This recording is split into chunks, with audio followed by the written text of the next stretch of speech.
Most people think discipline is something you feel.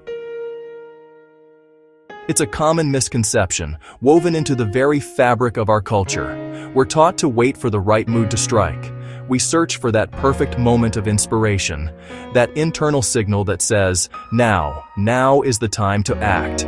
We believe it's a resource we can summon on command, or worse, a fleeting visitor we must patiently wait for. We scroll through feeds, listen to podcasts, and watch videos, all in the hope of catching this elusive feeling, believing that once we have it, the work will become easy, effortless. We equate discipline with the peak of an emotional wave, a surge of internal force that will carry us forward, a burst of motivation. That sudden electrifying spark that makes the impossible seem within reach. It's the feeling you get after watching an inspiring movie or reading a powerful book. For a moment, you are invincible. The path ahead is clear, the obstacles seem trivial, and your energy feels limitless. This is the feeling we chase, the high we mistake for the entire journey. We believe this is what fuels greatness, this intense, brilliant, but ultimately short-lived flare of intention. It's a beautiful, powerful sensation, but it is not a strategy, it is not a foundation. It is simply a spark, and sparks by their very nature fade. A moment of energy. A wave of vitality that washes over you, perhaps after a good night's sleep or a strong cup of coffee. In these moments, tasks feel lighter, decisions feel simpler. The resistance that usually holds you back seems to have vanished. You feel capable, clear-headed, and ready to conquer your to-do list. We cling to these moments, trying to stretch them out, hoping they will last the entire day, the entire week. But this energy is a tide. It ebbs and flows with our biology, our circumstances, and the world around us. Relying on it is like trying to build a house on the sand, beautiful for a moment, but destined to be washed away. A temporary push. A force that comes from outside of us, a deadline, a promise to a friend, a New Year's resolution. It's an external pressure that provides a short-term surge of momentum. It gets you started. It gets you over the initial hump. But what happens when the deadline passes, when the initial excitement of the resolution wears off? This push is not self-sustaining. It is finite. It is a shove, not a system. It moves you, but it does not change you. And once its force is spent, we often find ourselves right back where we started, waiting for the next push to come along. But real discipline isn't a mood. It is not an emotion to be felt or a fleeting state to be captured. It is the quiet, steady force that operates beneath the surface of your feelings. It is the mechanism that functions regardless of inspiration. It is the structure, not the decoration. It is the engine, not the intermittent burst of acceleration. It is the understanding that feelings are visitors, but your choices, your actions, those are residents. Real discipline is the deliberate choice to decouple your actions from your emotional state. It is the calm, unwavering commitment that persists through boredom, frustration, and fatigue. It's an identity. It is a fundamental truth you decide about yourself. It is not something you do. It is something you are. A writer is someone who writes. A runner is someone who runs. An artist is someone who creates. The action is simply the evidence of the identity. This shift is profound. You no longer have to negotiate with yourself each day, weighing your mood against your goals. The decision has already been made. The question is no longer, do I feel like doing this today? The question becomes, what does a person like me do in a situation like this? The action becomes automatic, an expression of your core self. It's who you are, even when you don't feel like it, especially when you don't feel like it. Because that is the moment of truth. That is when the identity is forged. It's in the quiet act of showing up on a cold, dark morning. It's in the choice to write one more page when you feel uninspired. It's in the commitment to do the work when no one is watching, not for applause or for a result, but simply because that is who you have decided to be. Discipline is the architecture of your character, built one small, deliberate action at a time. Motivation is unreliable. It depends on mood, energy, circumstances. Some days it shows up, most days it doesn't. That's why people who rely on motivation start often, but rarely finish. Discipline begins where motivation ends.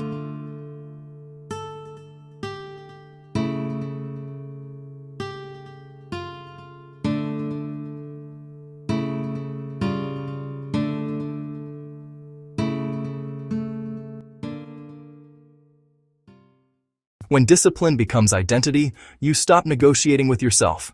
The endless internal debate, the daily back and forth that drains your resolve before you've even begun, it simply ceases to exist.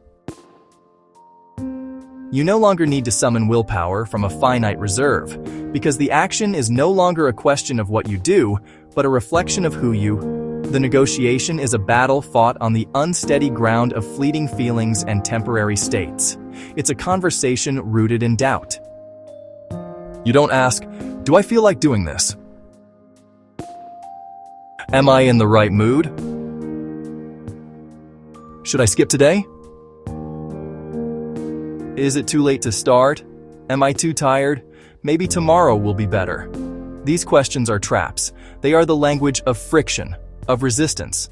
They give power to the path of least resistance, which almost never leads where you want to go. Each question is an exit ramp off the path you've chosen for yourself. But when the action is part of your identity, the script fundamentally changes. The questions become irrelevant. You act because this is who I am. I am a writer, so I write. I am an athlete, so I train. I am a learner, so I study. The identity precedes the action, and the action reinforces the identity. It's a closed loop, a self-sustaining system. Identity removes friction. It's the difference between dragging a heavy stone up a hill and letting it roll down the other side. The energy once spent on deliberation is now channeled directly into execution. Your environment, your mood, the weather, these things still exist, but they lose their veto power. They become mere circumstances, not definitive barriers. Decisions become automatic, not mindless, but mindful. They are pre-made, anchored to your core self. You don't decide to brush your teeth each morning. You just do it. It's part of the routine of being a person who takes care of themselves. Discipline as identity applies this same principle on a grander scale. The writer writes, even on days the words feel clumsy. The runner runs, even when the air is cold. The creator builds, even when inspiration feels distant. The action is not contingent on a perfect state. It is the cause of progress, regardless of the state.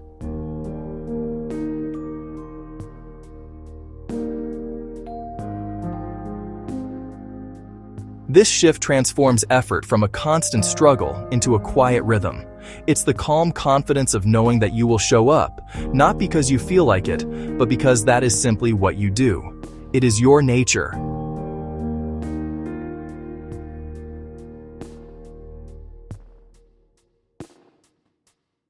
You are no longer a person trying to be disciplined. You are a disciplined person, and that changes everything. Identity isn't something you simply declare. It's not a title you can give yourself or a mantra you can repeat in the mirror, hoping it will one day stick. A declaration is fragile, a statement of intent without the substance of action. It's a promise made to the world, but the most important promises are the ones we make to ourselves, in private, when no one is watching. True identity is earned. It is forged in the quiet moments of decision, built brick by brick through the evidence of your own actions. It is the sum total of your habits, the physical proof you present to your own mind about the kind of person you are. This process isn't glamorous. It's a slow, deliberate accumulation of small wins, of promises kept. Think about it. Every time you choose to act in alignment with the person you want to become, you cast a vote for that identity. Every time you show up when you're tired, when the initial spark of motivation has long since faded, you are not just completing a task. You are sending a powerful signal to yourself. I am the kind of person who follows through, even when it's hard. That single act of showing up is a piece of evidence. Every time you do the work quietly, without the need for applause or external validation, you reinforce the idea that the process itself is the reward. You are proving that your commitment is internal, not dependent on the praise of others. This builds a foundation of self-respect that is unshakable. And every time you keep your word to yourself, no matter how small, you are building the most critical trait of all: personal integrity.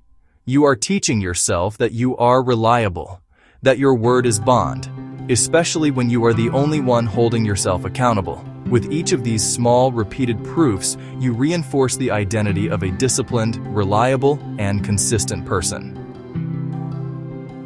This doesn't mean you must be perfect. You will have days where you fall short. The goal isn't an unbroken chain of success. The real test of identity comes after a setback. It's about acknowledging the misstep without judgment, and then immediately resuming your practice the very next day. Missing once is an accident. Missing twice is the beginning of a new habit.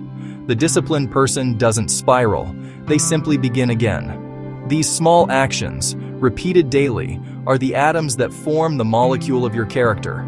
They compound over time, gradually and almost imperceptibly shaping how you see yourself. And this internal perception is the engine of your life. How you see yourself is the silent script that runs in the background of your mind, guiding your choices. It removes the need for constant debate and negotiation. You no longer ask, "Do I feel like it?" Instead, you act, because that action is simply what a person like you does. How you see yourself determines how you behave, and how you behave over time determines who you become.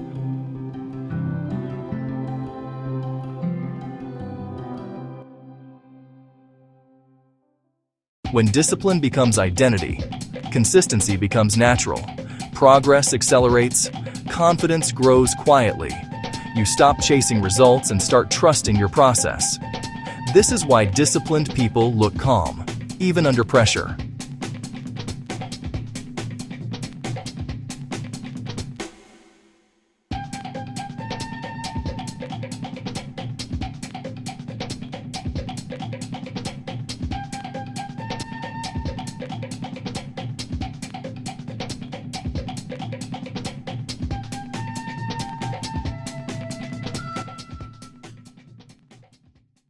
Discipline isn't a feeling, it's an identity.